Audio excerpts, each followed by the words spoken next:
আসসালামু আলাইকুম। চলে আসলাম নতুন আরও একটি রেসিপি নিয়ে। আজকে আপনাদের সাথে শেয়ার করব ভিন্ন স্বাদের ভিন্ন স্টাইলের পেঁপের ঘাটি। এটা যদি কেউ না খান অবশ্যই মিস করবেন, তাই বলছি আপনারা রেসিপিটি প্রথম থেকে শেষ পর্যন্ত দেখবেন, দেখে অবশ্যই বাসায় ট্রাই করবেন আর টেস্টটা কেমন হলো অবশ্যই জানাবেন। হয়তো বা আপনাদের কাছে খুবই ভালো লাগবে। সবার আগে বলে রাখি, যারা আমার চ্যানেলে নতুন এসেছেন প্লিজ আমার চ্যানেলটি সাবস্ক্রাইব করে রাখুন, পাশে থাকা বেল বাটনটি ক্লিক করে দিন। ভিডিওটি দেখতে দেখতে অবশ্যই একটা লাইক করে দিবেন। তো প্রথমে আমি এখানে নিয়েছি পেঁপে। এটা আমি ডাসা পেঁপে আর কাঁচা পেঁপে দুইটা মিলিয়ে নিয়েছি। আপনাদের কাছে যদি ডাসা পেঁপে না থাকে সেক্ষেত্রে আপনারা কাঁচা পেঁপেটা দিয়ে এই সুন্দর মজাদার ঘাটিটা করে নিতে পারেন। তো পেঁপেটা সুন্দর করে কেটে পরিষ্কার করে ধুয়ে নিয়েছি। এখন কড়াইতে দিয়ে দিচ্ছি অল্প একটু পানিটা দেওয়ার পরে দিয়ে দিচ্ছি কাঁচামরিচ, সাথে দিয়ে দিচ্ছি স্বাদ মতো লবণ, দিয়ে দিচ্ছি হলুদের গুঁড়া। তো আপনারা যে যেমন মরিচ খেতে পছন্দ করেন ঠিক সেভাবে মরিচটা দিয়ে দিবেন। আমি আমার যেটা লেগেছে ঠিক সেভাবেই দিয়েছি। দিয়ে ঢাকনা দিয়ে ঢেকে দিচ্ছি, অপেক্ষা করছি বলক ওঠা পর্যন্ত। ঢাকনা দিয়ে ঢেকে দিলে খুব দ্রুত বলক চলে আসে, এই জন্য চেষ্টা করবেন ঢাকনা দিয়ে ঢেকে দেওয়ার জন্য। যখন বলক চলে এসছে তখন আমি এখানে সম্পূর্ণ পেঁপেটাই নামিয়ে দিচ্ছি। তো আপনারা চেষ্টা করবেন যে এভাবেই ঢাকনা দিয়ে ঢেকে পানিটা সুন্দরভাবে ফুটিয়ে নিয়ে তারপরে পেঁপেটা দেওয়ার জন্য। তো এভাবে একটু নাড়াচাড়া করব, নাড়াচাড়া করে আবারও ঢাকনা দিয়ে ঢেকে দেবো। পেঁপে যেহেতু, সেক্ষেত্রে চেষ্টা করবেন যে প্রথম থেকে শেষ পর্যন্ত যতক্ষণ না পর্যন্ত এটা সিদ্ধ না হচ্ছে ততক্ষণ পর্যন্ত ঢাকনা দিয়ে ঢেকে রাখতে। আর এই যে মনে হচ্ছে যে সিদ্ধ হবে কি হবে না, এই টেনশনের কোনো কারণ নাই। এটা সুন্দরভাবে এই পানিতেই কিন্তু সিদ্ধ হয়ে যাবে।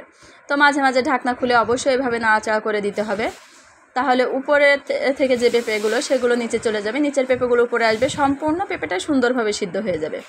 যাই হোক, এখানে সিদ্ধটা মোটামুটি হয়ে গেছে, 90% সিদ্ধ হয়ে গেছে। সেই সময় আমি এখানে দিয়ে দিচ্ছি চিনি 1 টেবিল চামচ। আপনারা যারা একটা টিপস দিয়ে দিই, যারা কাঁচা পেঁপে নিতে চান সেক্ষেত্রে এখানে আপনারা 2 টেবিল চামচ, মানে আমি যে পরিমাণ পেঁপে নিয়েছি তাতে 2 টেবিল চামচ চিনি দিয়ে দিবেন। অবশ্যই চিনিটা দিতে হবে, না হলে কিন্তু এই এতটাই টেস্ট হয় আপনারা বুঝতেই পারবেন না। অবশ্যই চেষ্টা করবেন চিনিটা দিয়ে রান্না করার জন্য। তারপরে এভাবে একটা ঘাটনি দিয়ে এভাবেই ঘেটে নিচ্ছি একটু সময় করে, মানে যখন দেখবেন বেশ কিছুটা পানি আছে তখন থেকে ঘাটা শুরু করবেন। এটা ঘাটতে ঘাটতে এক সময় ঘাটাও হয়ে যাবে, পানিটাও শুকিয়ে যাবে। আমি এই যে দেখতে পাচ্ছেন যে ঘাটতে ঘাটতে এক সময় কিন্তু সুন্দরভাবে এটা ম্যাশ হয়ে গেছে, একেবারেই সফট হয়ে গেছে।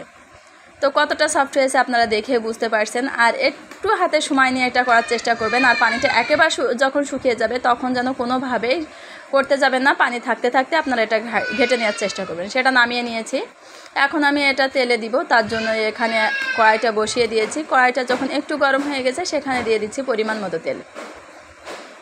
যে যেমন পরিমাণে নেবেন সেই পরিমাণেই দিয়ে দিবেন তেলটা। তারপরে এখানে পেঁয়াজ কুচি আর রসুন কুচি, পেঁয়াজ আর রসুন আমি সুন্দরভাবে কুচিয়ে নিয়েছি, দেন তারপরে এখানে দিয়েছি। যখন এভাবে একটু গোল্ডেন কালার হয়ে এসেছে, চেষ্টা করবেন অবশ্যই গোল্ডেন কালার হয়ে যাবে তারপরে পেঁপেটা দেওয়ার জন্য, না হলে এর যে সুন্দর একটা ফ্লেভার সেই ফ্লেভারটা কোনোভাবেই পাবেন না। তারপরে এখানে দিয়ে দিচ্ছি কালো জিরা। আপনারা যারা আস্ত জিরা দেন, আস্ত জিরার পরিবর্তে কালো জিরা দেবেন, দেখবেন খেতে খুবই মজার হবে। কালো জিরা দেওয়ার পরই আপনি এটা নামিয়ে দিবেন। কালো জিরা বেশিক্ষণ ভাজলে কিন্তু তিতা হয়ে যাবে, এমনিতে এটা তিতা, তারপরে আরও বেশি তিতা লাগবে। তারপরে পেঁপেটা সুন্দরভাবে নামিয়ে দিয়েছি। দেওয়ার পরে এভাবে একটু সুন্দরভাবে নাড়াচাড়া করতে হবে, যাতে পেঁয়াজ রসুন তেল কালো জিরা সম্পূর্ণ পেঁপেটার ভিতরে সুন্দরভাবে চলে যায়। তো আপনারা অবশ্যই বাসায় এভাবে ট্রাই করবেন। হালকা মিষ্টি ঝাল পেঁপে ঘাটি খেতে খুবই মজার। আপনারা অবশ্যই ভিডিওটি দেখতে দেখতে অবশ্যই একটা লাইক দিয়ে দিবেন, শেয়ার করবেন। তো আমার এটা সুন্দরভাবে হয়ে গেছে। যতটুকু পানি ছিল এই যে তেলের উপরে দিয়েছি, তেলের উপর দেওয়ার পরে কিন্তু এভাবে একটু নাড়তে এটা একেবারেই সুন্দরভাবে পানিটা শুকিয়ে গেছে। তবে একেবারেই শুকিয়ে ফেলা যাবে না।